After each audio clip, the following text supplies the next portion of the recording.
Welcome. Hi, I'm Hi. so glad to be back. So happy to have you here.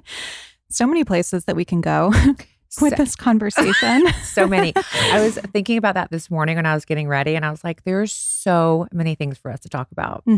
Always, always. That's why I love having like a friend on the podcast because it's so fun when we have rapport.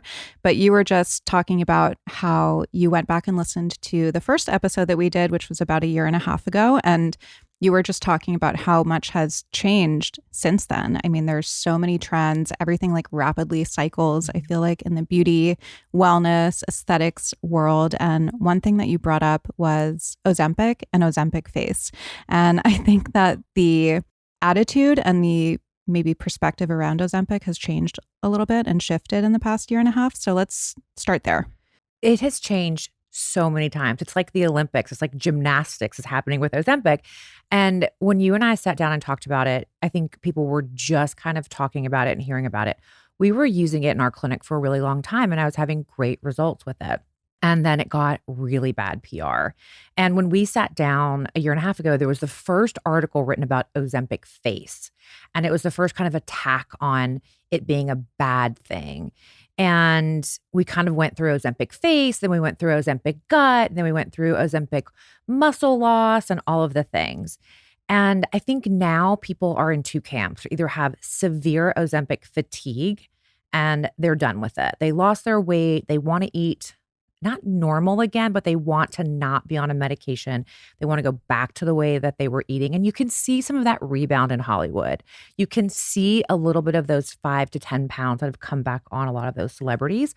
And then there are some people who were just absolutely so happy that their life has changed. They have no side effects. They're dosed correctly and they feel great.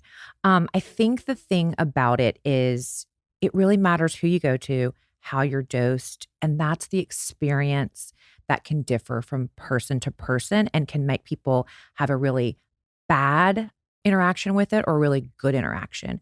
And I think another great thing that came from it is it really got us as women talking about protein and muscle building. And it really started that conversation, which I think now has become so important.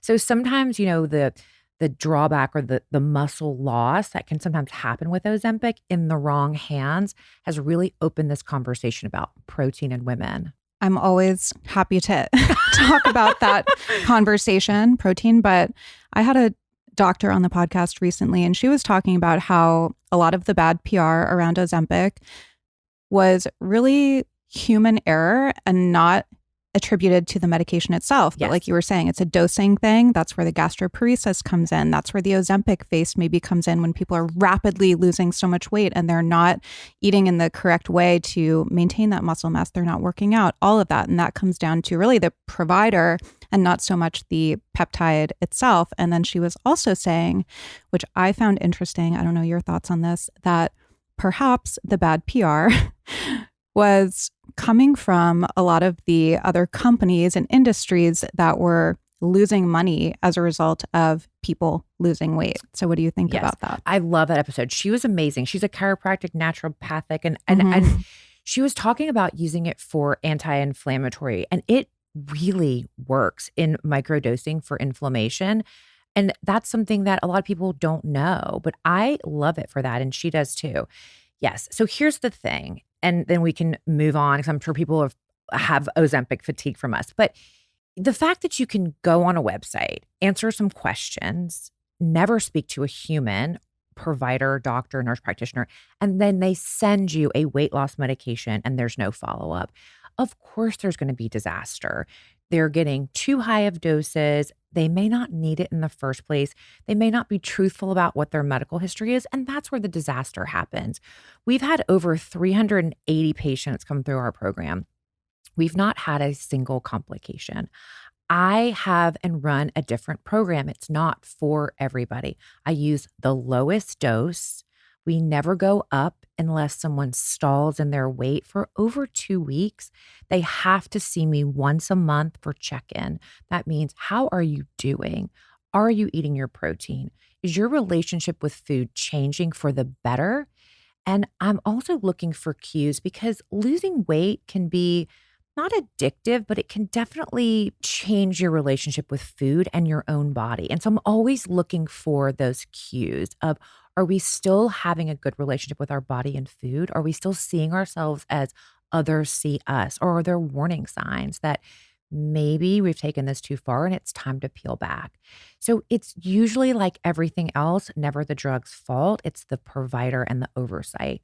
When it comes to this conspiracy theory about sick care in the United States, I like to think that most people have everyone's good intentions. And we are, and we talked about this on our last podcast, is that the American Society of Medicine doesn't do a good job of taking care and keeping people well. We're really good at sick care. Now, is someone sitting behind a desk going, we have to keep everybody sick? I don't think so. And I really hope not. Is big pharma and big food, do they make and manufacture foods that aren't great for us? They do. Do they put additives in them that get us more addicted to food? They do. But I hope, and I don't think that anybody that's a good human wants to see anybody ill. But there is industry in everything that we do. Yeah, and you have a unique perspective on this because you were essentially working in sick care Yes. for so long. And that's something that we talked about on the last podcast. But, I remember you saying that you wanted to go from helping people die well to helping people live well. Yes. So what are some of those foundational things that you recommend everybody do to live well? And that again has evolved and changed. And last time I was here, this shows again how much has changed. Last time when I was here, we had peptides that we were using a ton of. And I really thought that peptides were going to be the next frontier in keeping people well. And the FDA decided in November to take most of our peptides from us. And there's all different theories about why that happened. And peptides, they're very safe. They're building blocks of amino acids. They're in our body naturally occurring. So no one knows exactly why that happened. But any ethical provider is not prescribing certain ones. So if you were to ask me this question last year, I would tell you that peptides are a big piece of the equation. But we had to pivot and figure out, okay, well, we don't really have all of those anymore. What are the other things that we can do? Eating like our grandparents told us to, whole foods, whole fruits and vegetables, staying away from processed things, right? Very, very simple. To getting a little bit more complex, like doing NAD. Since we don't have the peptides, NAD is a wonderful anti-aging tool. It's not for everybody. It's a time commitment. It's expensive. So we have to look and meet the person where they are. Are they wanting to take someone who's really, really, really healthy, doing all the things, eating healthy food, non-processed food, getting 5 minutes of sunlight in the morning, grounding their feet, and then taking it to the next step, doing NAD, doing infrared sauna, doing, dry brushing, all of those things.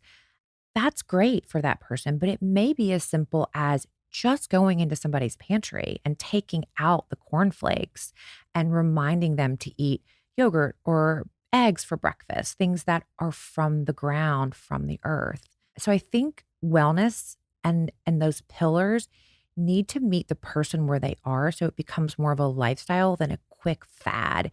And you see people now doing, all kinds of things. They're doing stem cell transplants and all of these things that are just, they're like from another planet. I think for most of us, eating well, staying away from processed foods, not smoking, drinking alcohol on rare occasions, doing some sort of self-care because we're in such a grind in our society. Our phones are inundated with all kinds of media. Some of it's good. Right now, we're in an election cycle. People are very heightened. It's not all good. So I think doing self-care, trying to bring the inflammation and the cortisol down, and then finding a provider that you can kind of walk through life with that's going to listen to you. And unfortunately, most of those people, like myself, are going to be out of pocket paid. Your PCP or your regular OBGYN is unlikely going to be able to help guide you as you age to do all of the things. They just don't have the time. So I think that if you're going to spend some money, it may be on a person who's going to keep close tabs on you, who you can have a relationship with, that can do some lab testing that's going to be very significant, that can catch things early, treat them early, and that's going to kind of follow you through the aging process. And a big part of your practice, of course, is the external as well, aesthetics. So I'm sure everybody listening is like, okay, I do these foundational things, Right. but what do I do to stay looking good? I mean, those trends change so quickly. I feel like we were just talking about like the war on filler. There's always something, some product new and hot coming down the pipeline. So what is your philosophy when it comes to maintaining on the outside? I could talk all day about this. So my philosophy is, I feel like it gets said too much. It's natural. Well, right. Everyone wants to look natural for the most part, but what does that mean? And it can mean something different for everybody.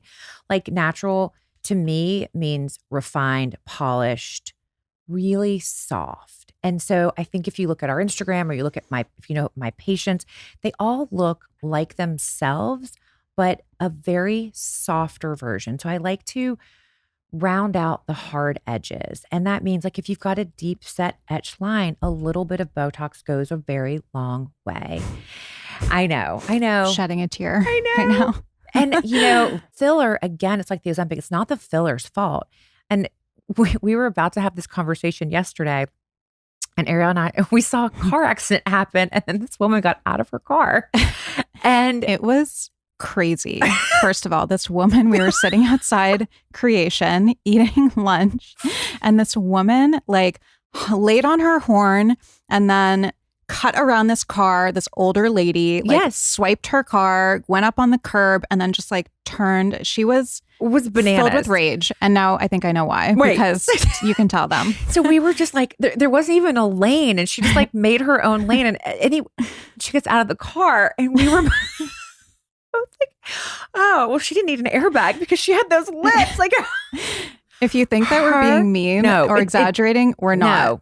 It was like bananas. It looked like a blow up doll. Right.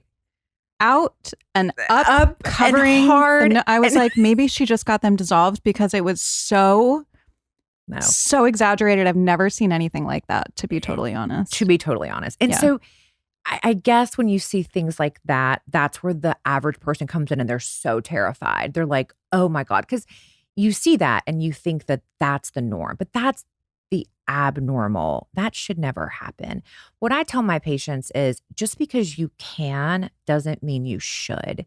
And so there's not a lot of regulations on who can and can't do aesthetic procedures. Yes, you have to have a medical license. Yes, you have to be a nurse practitioner or PA. But they don't ask you like, how did you train? Where did you train? And for me, I feel like it's my job to be the most qualified, the most trained.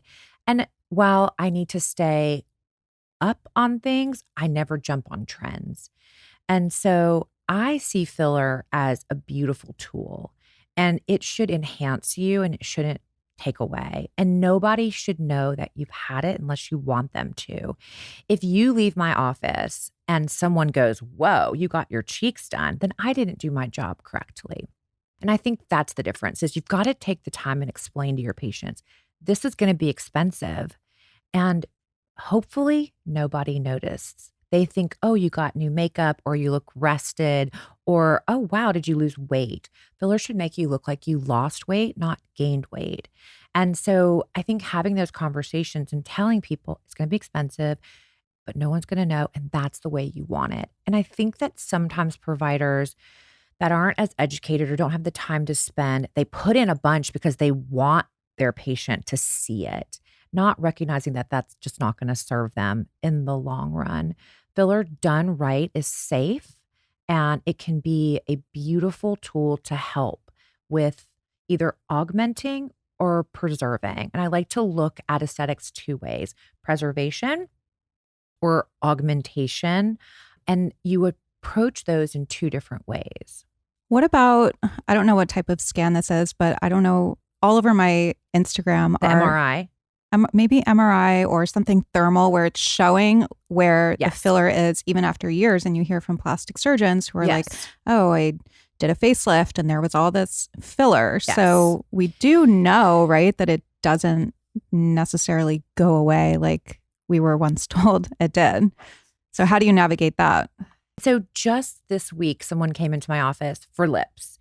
And she came in and I walked into the room and I'd never seen her before. And I immediately could go 1, 2. I knew exactly what she had done, right? Which already is not our aesthetic or my aesthetic. She had big volume of cheeks. She had that long hanging lip with a lot of filler in it, And I said I to used to her, have that. no, you didn't. I pre-lip lift, yes, because I was trying to change the shape of the lip and shorten the philtrum with filler. I mean, it was bad. It wasn't that bad. Really bad. I'll throw up a picture. It was really bad. I've seen. You have never taken a bad photo ever. So I sat down with her and I said, I know this is why you're not here, but I cannot put filler anywhere in your face. I need to actually remove it. So those conversations are never fun for the patient to have because they think they're going to come in. She obviously saw herself in the mirror and thought that she needed more lip filler. And here I am, she's never met before, and I'm telling her, no, and I need to take out what you have because it's not placed appropriately or it's just been there too long. So I think that normalizing those conversations is a good place to start. We know that filler does last longer. There's so many different fillers on the market. Some last longer than others. Some are more cross-linked. It also depends on how it's placed, where you place it. There's that MRI scan there's 2 different camps. There's some people that find it to be very helpful, and there's some who are saying it's completely, it doesn't represent what's really happening under the skin. And I think he had good intentions of it. And this is my problem with all of the noise on social media. It's causing a lot of decision paralysis for women. And you're seeing mostly plastic surgeons. There's one guy who's in the West Coast, and he's actually a dermatologist, but is doing surgery. And he's one of the bigger, louder voices about it. And they're only talking about complications during surgery if you've had filler or Sculptra. And while I think those are important conversations to have as a society and as colleagues, it's not fair to have that conversation about surgical complications and only talk about it if you've had filler or Sculptra.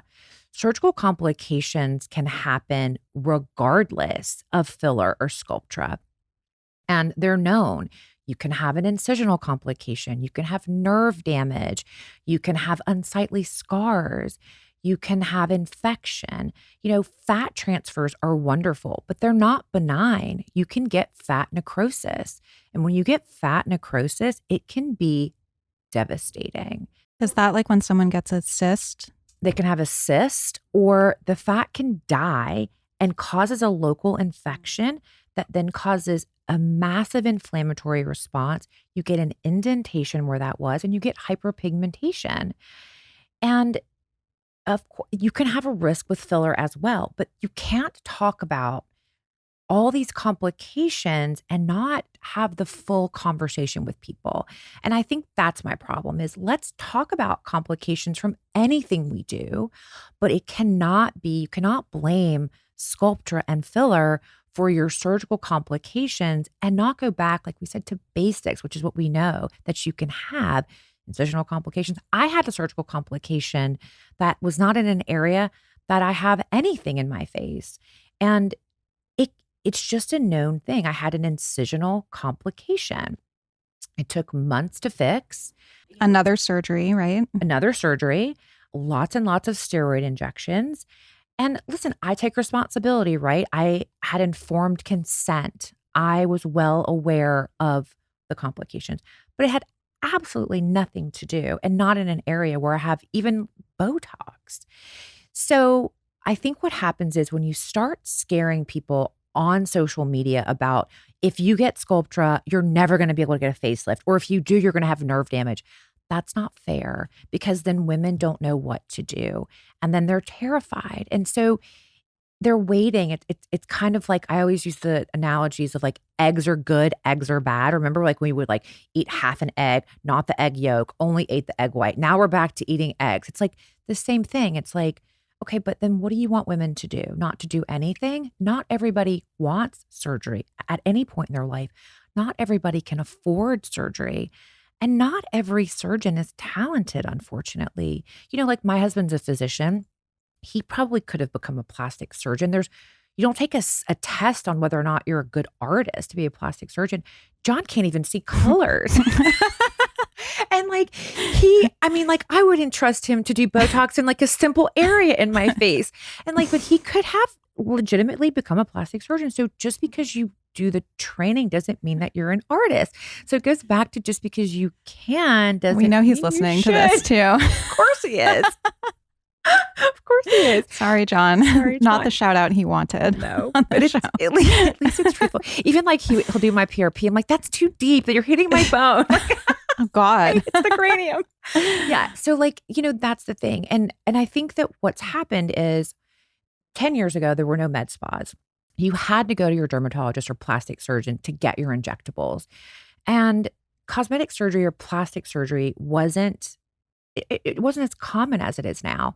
And now they realize they can charge an extraordinarily amount of money for plastic surgery.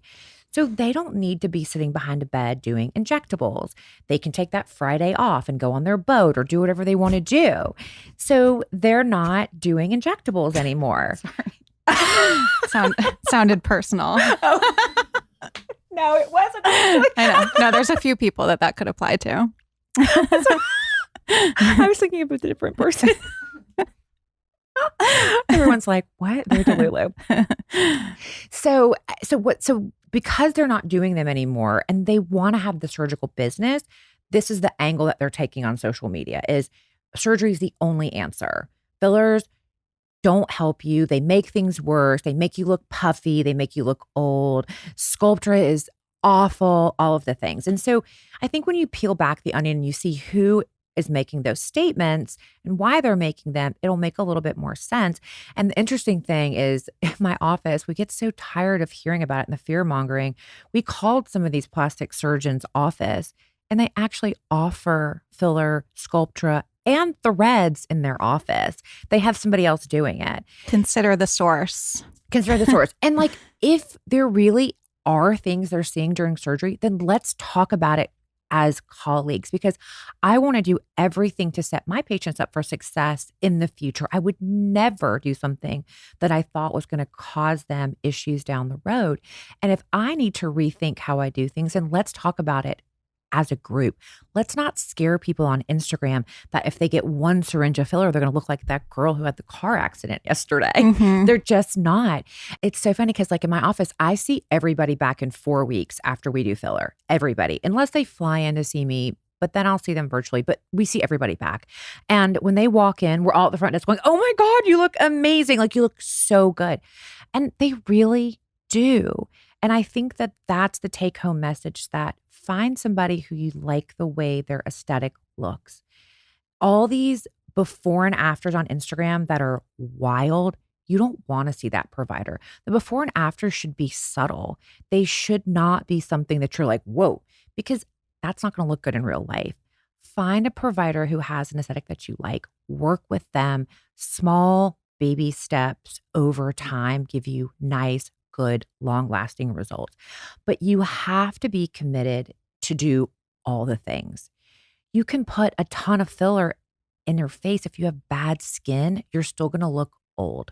You can have tons and tons of wrinkles and want filler, and it just doesn't look right. So you get to a place where you're over, 30, and you can't just do lip filler.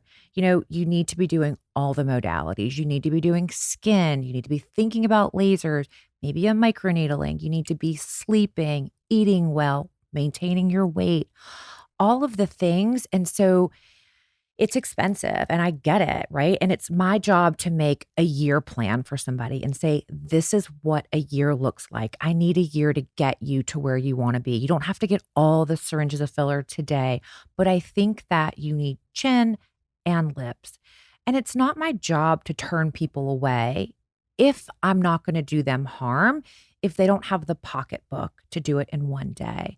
Because I think that it's my job, because I know that I do a good, safe job to meet them where they are, opposed to going, you need to go somewhere that you can afford and not me. Now, if I'm not going to do harm and they came in for lip filler, I think they need added chin. We'll have that conversation. We'll put it in the plan. If I can safely do their lip filler, that they're not going to look crazy, I'll do it. And then usually the trust begins to build. You build that relationship. You start doing small tweaks over time.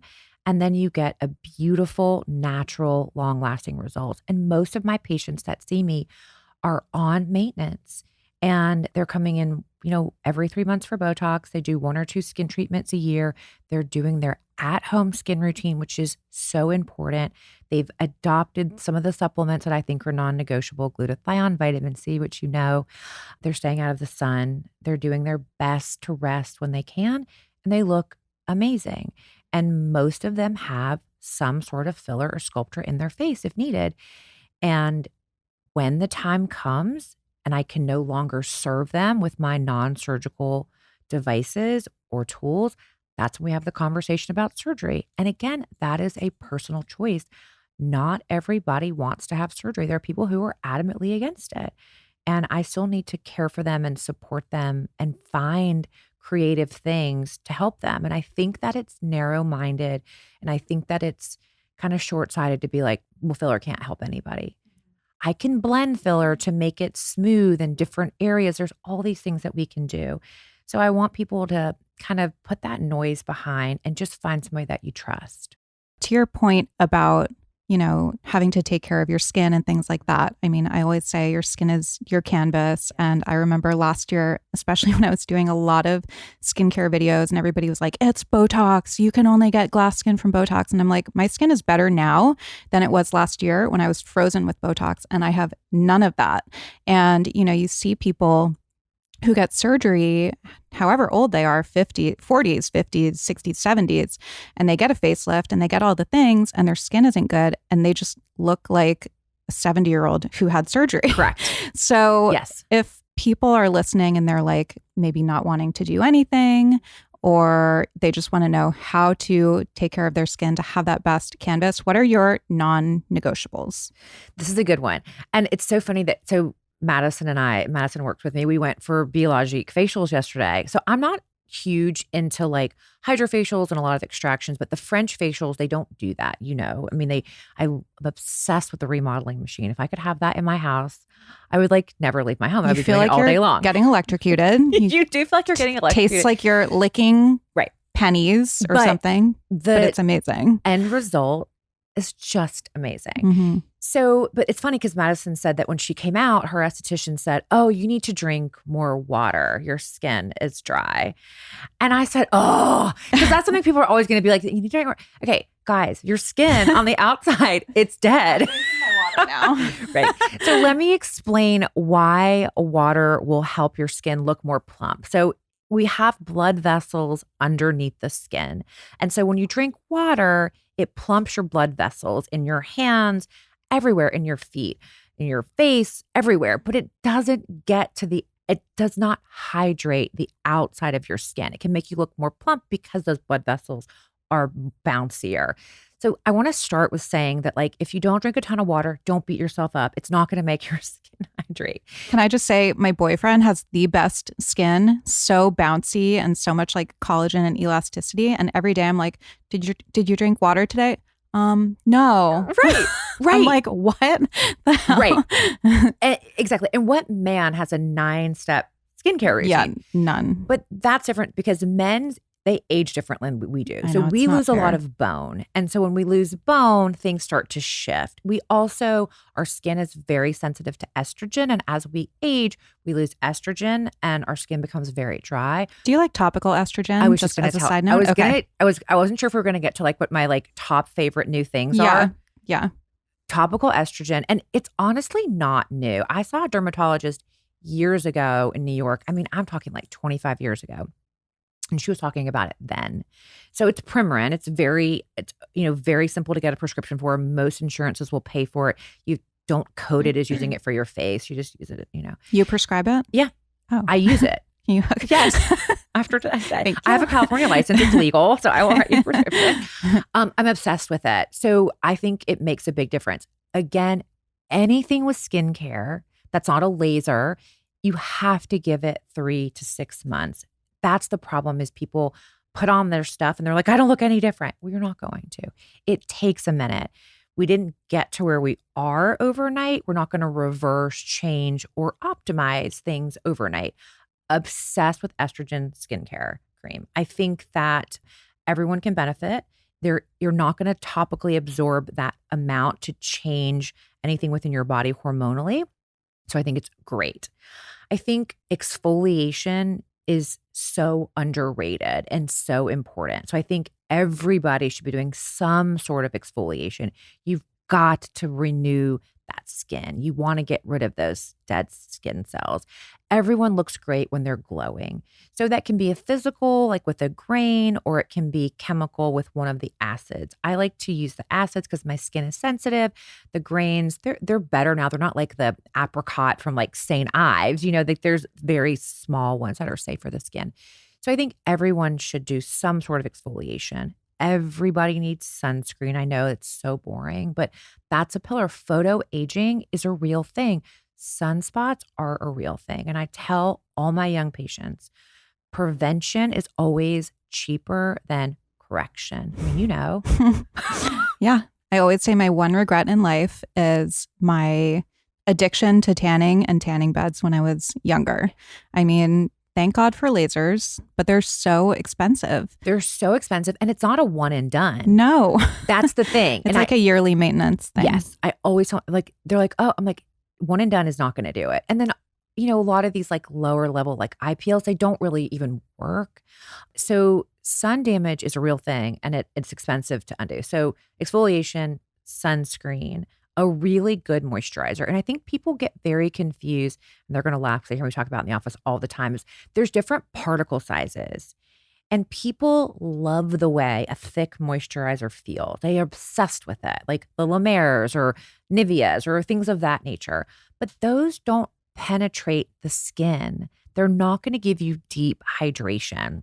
So those are what I call like a barrier cream. You can put that on the end before you go to bed to kind of lock everything in, but you need a serum type, smaller moleculed moisturizer to really absorb into the skin. And then go hog wild if you want to put something thick on top to feel good. But I always say that those are your things that prevent windburn and, tossing and turning at night from, maybe scraping your face, but like it's not going to give you that deep hydration. And then the other thing that's simple and it's completely free is sleeping on your back.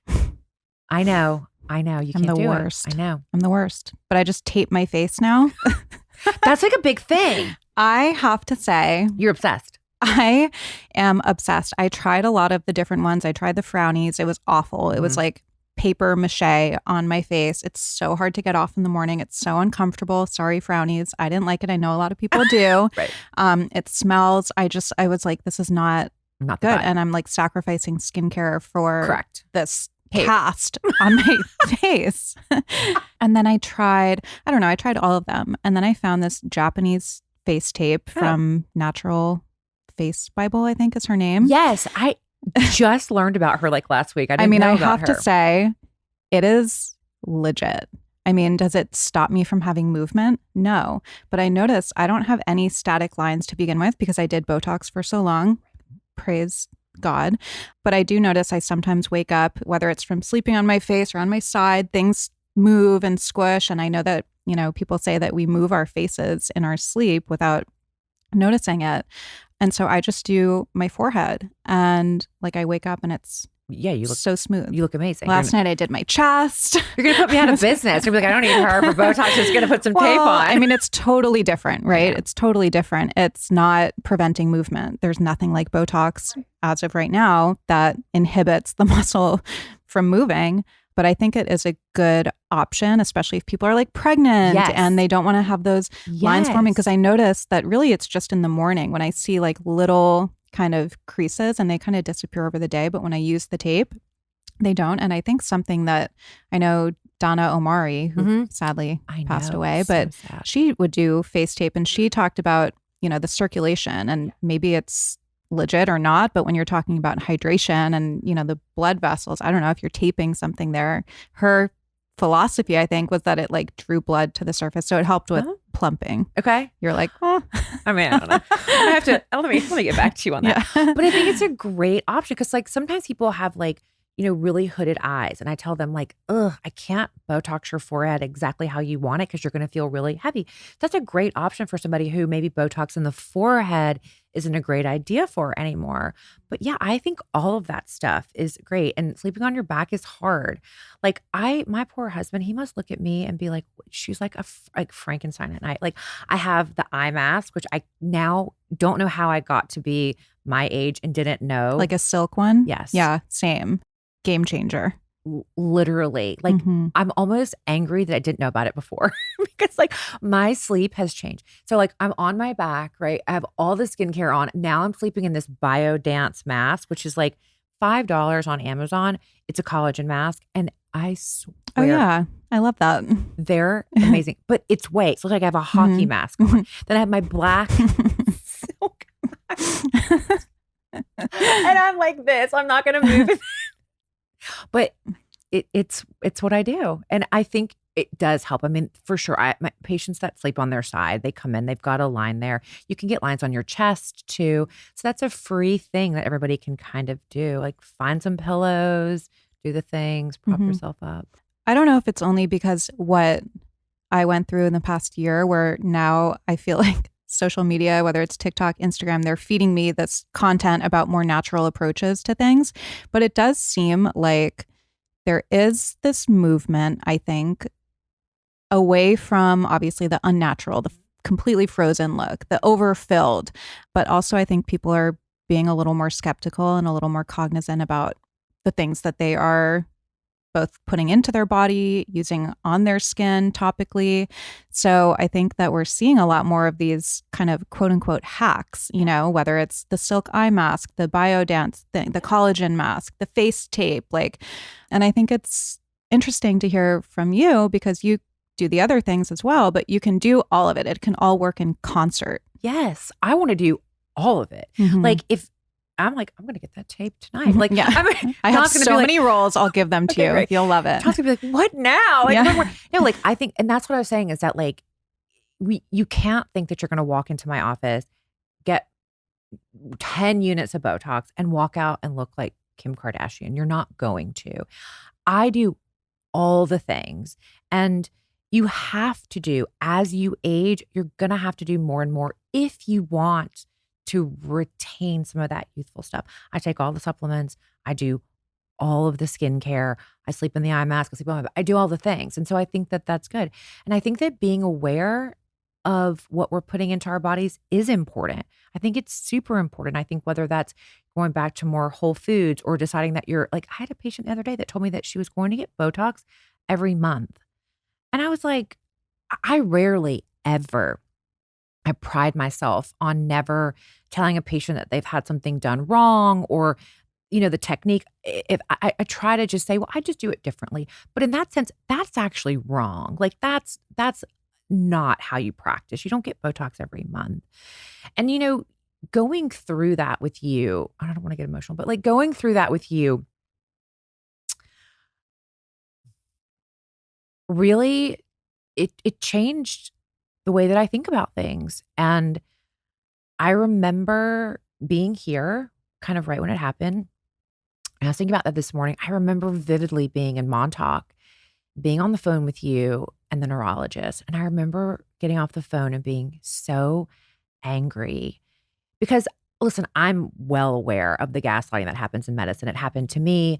I hear it in my office. But to think that it's still going on is upsetting. And I know everyone knows what all went on, but I had a real front seat to it. And it's something that I do for a living. And this is where we have to get away from only looking at studies and saying, well, there's no studies that show that happens. That's not what happened to you. And it did happen to you. And I know you so well. And I watched it and I lived with you going through it. It doesn't matter if there are studies. And the fact that nobody said to you, I don't know. They all came up with these things, right? We went through all these things. Instead of saying, I don't really know, you know what? It sounds like the most logical thing is what you're telling me. The timing of when it happened, how you feel. I don't have a study to prove that, but I see you as a person, and I see you and I hear you, and it coincides to when you were treated. And listen, we don't know exactly why that happened, right? And then all this stuff has come out about counterfeit Botox and, so who knows, right? I take trust in that the shipment that comes to my office from the company that I buy it from, which I only buy from the company themselves that makes Botox Dysport Jeuveau. I reconstitute my product myself in my office, but not every office runs that way. So, you never know. But the fact that nobody said to you, I don't know, instead of making up all of these things, right? Mm-hmm. And I think that you're a real lesson in everybody's body responds differently. And just because something you were able to do for so many years doesn't mean that you may or may not have a reaction. I've had tons of cosmetic surgery. I happened to have a complication this last time. It can happen. And I think that we need to really open our eyes as providers and really listen. And I remember feeling so helpless at the time and being like, this is what you do for a living. Why can't you help her? But I remember being the only thing I could offer you was support and love and not try to make up what I thought it was. And I don't know if I did a good job in that time, but I remember thinking, God, I do this all day. Am I doing the right thing, for my patients? But I definitely have conversations with them now that I didn't have thanks to you. Mm-hmm. And I think informed consent is so important. And I heard you talking on your last solo about like feeling guilty about you had done this to yourself. And I think as women, we do that, whether it's breast implants or the complication that I had, or, if you get a bad outcome from your Botox and your brows are flat, we do tend to blame ourselves. There's nothing wrong with wanting to enhance yourself or preserve yourself. And I think we need to support each other when complications happen and normalize them and say, okay, if your brows have dropped, it's Botox, it's going to wear off in 3 months, or you're going to be okay. If you happen to get breast implant disease, it's not your fault. It's okay.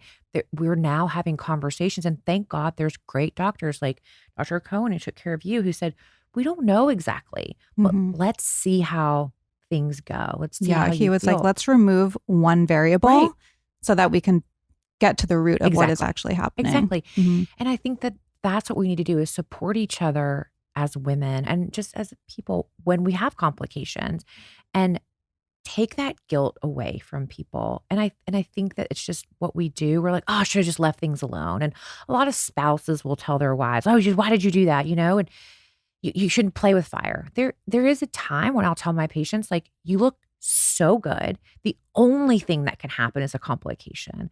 That 1 millimeter that I can get you more of filler isn't worth it, right? Yeah, that's what Ben says too. He's like, I can only make it worse. Right. And I think that's where we're having that's where these conversations are going, with a little bit more awareness, a little bit more natural of like, you know what? Sometimes good is good enough. And I think that's where the value into picking your team is that they're going to say, you know what? Sometimes good is good enough. And the only thing that can happen is a complication. So let's let it be. Mm-hmm. Well, thank you for that. Maybe we'll get into some of that a little bit more on the episode we're about to record, which is you interviewing me. But yeah, you did have a front row seat to that. And not to get too much into it, because I know we're almost out of time, but you were really the only support that I had. And I mean, I went to like 10 different doctors, and it was so traumatic. And I remember being at that neurologist when you were on the phone and you were like, should we check the lot number? And no physician, except for you, really acknowledged that it could have been that, when it was like the day that I got injections and the next day is when it started. Like, hello, Occam's razor. Right. But that's a conversation for a different time. And as far as the complications go, I think that there's a lot of shaming ourselves and then judging other women. So I think that a note to end on is also just stop judging each other, because I just did a video on TikTok recently about like, oh, what are we doing that's not Botox? And everyone's like, aging gracefully. And I'm like, well, what is even graceful aging? And it's only coming from women, right? And judgment. And to your point, like we can want to preserve, we can want to maintain whatever one person chooses to do. It doesn't have to be what you choose to do, but like, let's all allow some space for everybody to be on their own journey with that. Yes. And it's so funny that a lot of it comes from women. And last time I was here, I was in Erewhon and Kristen Cavallari was there with her new hot 19-year-old boyfriend. And I was like, oh, I mean, I was so happy for her. She got so dragged. And all of the comments were from women. They were like, what about your kids? I'm like, what about her kid? Like, I remember seeing her and the only thing I thought was like, damn. Yeah. Like, you go, it's girl. always women. I get women. So all the vitriol, all the hate, everything, it's from women. And that comes from, and doing what I do, and I see that comes from a deep place of insecurity, right? And sometimes people wanting to have the courage to do what you and I might do and talk about, but they don't have it. And so a lot of that comes from fear. A lot of that comes from jealousy. A lot of that comes from, anger within of not being who they authentically want to be. Maybe their husband doesn't agree with it and they don't have the strength to say, hey, I'm going to do it anyways. So happy women don't do that. Mm-hmm. And so that I'm going to say, and I cannot wait for the interview on the Patreon. And I just want everyone listening to know that if you listen to this podcast and the Patreon, what you're getting is truly Ariel's life. Like I'll listen to an episode and I may have had the information a month before, but I'm like, oh, I like know it all. Like you guys get the real deal. And I don't know that there's a lot of people like that, but what you see is what you get. And you really do share your life. You really do. And it's truly honest. Thank you. You might leave out a name here or there, but the story is there. Yeah. I know you're thinking. I know exactly what you're referring to. Well, thank you. Yes, everybody can find my Patreon on my Instagram pages. I think there's links. And where can everybody find you? I am in Atlanta, Georgia, in the heart of Virginia Highlands. I own Ezratty Integrative Aesthetics, and I am Daniela Ezratty Aesthetics on Instagram. And we'll link everything below. Thanks so much. Thanks so much.